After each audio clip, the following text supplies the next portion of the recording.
Hi guys, welcome and welcome back to Deepadi Vlogs. ಈ video ಇಷ್ಟ ಆದರೆ like ಮಾಡಿ, ಶೇರ್ ಮಾಡಿ ಮತ್ತು ಚಾನೆಲ್ನ ಸಬ್ಸ್ಕ್ರೈಬ್ ಮಾಡ್ಕೊಳ್ಳಿ.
ಓಂ ಶ್ರೀ ಗುರುಭ್ಯೋ ನಮಃ.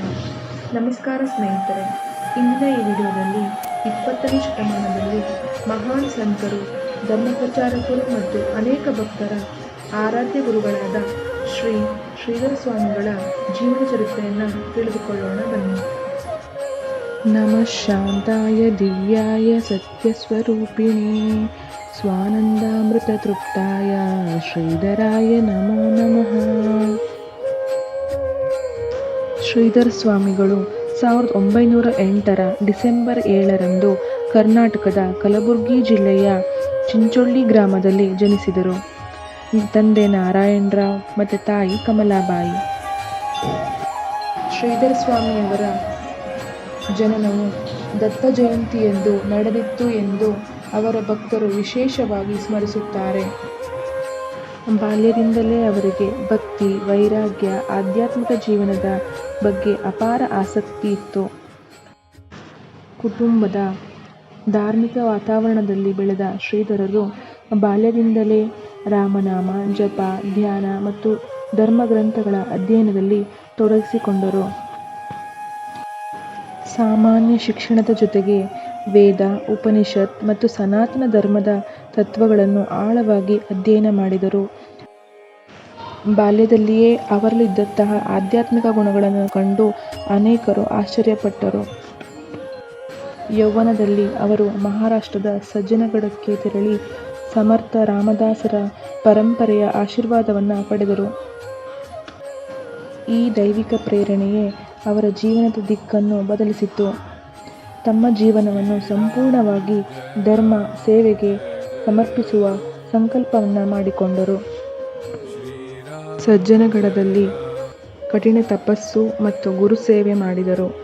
ಅಲ್ಲಿ ಇವರಿಗೆ ಸಮರ್ಥ ರಾಮದಾಸರ ಸಾಕ್ಷಾತ್ಕಾರವಾಯಿತು ಮತ್ತು ಆಧ್ಯಾತ್ಮದ ಜ್ಞಾನದ ಸಿದ್ಧಿ ದೊರೆಯಿತು.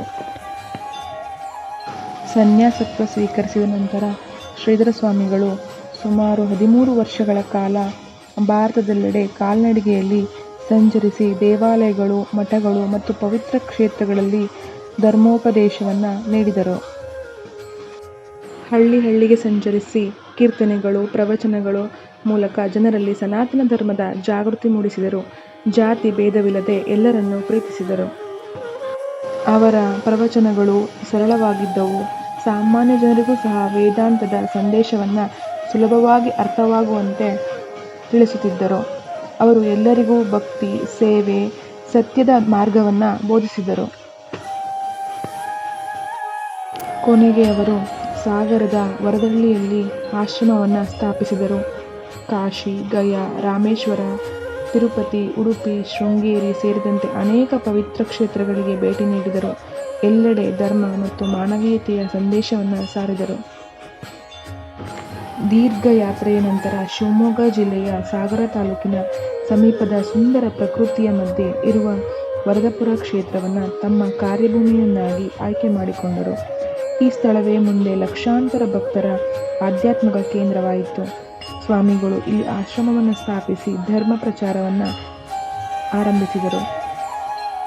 ವರದಪುರ ಆಶ್ರಮದಲ್ಲಿ ಪ್ರತಿದಿನ ಭಜನೆ, ಪೂಜೆ, ರಾಮನಾಮ ಜಪ, ಧಾರ್ಮಿಕ ಉಪನ್ಯಾಸಗಳು ನಡೆಯುತ್ತವೆ. ದೂರದಿಂದ ಭಕ್ತರು ಆಗಮಿಸಿ ಸ್ವಾಮಿಗಳ ದರ್ಶನವನ್ನು ಮತ್ತು ಆಶೀರ್ವಾದವನ್ನು ಪಡೆಯುತ್ತಾರೆ. ಈ ಪವಿತ್ರ ತೀರ್ಥದಲ್ಲಿ ಸ್ನಾನ ಮಾಡುವುದರಿಂದ ಚರ್ಮ ರೋಗಗಳು ಮತ್ತು ಇನ್ನಿತರ ದೈಹಿಕ ಕಾಯಿಲೆಗಳು ಗುಣವಾಗುತ್ತದೆ ಎಂಬ ದೃಢವಾದ ನಂಬಿಕೆ ಭಕ್ತರಲ್ಲಿದೆ. ಅನ್ನದಾನ, ಧಾರ್ಮಿಕ ಶಿಕ್ಷಣ, ಗೋಸೇವೆ ಮುಂತಾದ ಕಾರ್ಯಕ್ರಮಗಳು ಸಹ ಇಲ್ಲಿ ನಡೆಯುತ್ತವೆ. ಇಂದು ಅವರ ಸಮಾಧಿಯಾದ ಸ್ಥಳದಲ್ಲಿ ಸುಂದರವಾದ ಸಮಾಧಿ ಮಂದಿರವಿದ್ದು, ಪ್ರತಿ ವರ್ಷ ಲಕ್ಷಾಂತರ ಭಕ್ತರು ಇಲ್ಲಿಗೆ ಬಂದು ದರ್ಶನ ಪಡೆಯುತ್ತಾರೆ. ಶ್ರೀಧರ ಸ್ವಾಮಿಯವರು ಬರೆದಿರುವ ಅನೇಕ ಪುಸ್ತಕಗಳು ಮತ್ತು ಕೃತಿಗಳು ಆರ್ಯ ಸಂಸ್ಕೃತಿ, ಶ್ರೀಧರ ಬೋಧನಾಮೃತ, ಭಕ್ತಿಸಾರ, ಮೋಕ್ಷ ಸಂದೇಶ, ಜ್ಞಾನಯೋಗ, ಸ್ವಾತ್ವ ನಿರೂಪಣೆ, ವಿಷಯಿ, ಮುನಿ ಸಂವಾದ, ದತ್ತ ಸ್ತವರಾಜ, ಶ್ರೀಧರಾಮೃತ ಮುಂತಾದವು. 1973 ಏಪ್ರಿಲ್ 19ರಂದು ಶ್ರೀಧರ ಸ್ವಾಮಿಗಳು ವರದಪುರದಲ್ಲಿ ಮಹಾಸಮಾಧಿ ಹೊಂದಿದರು.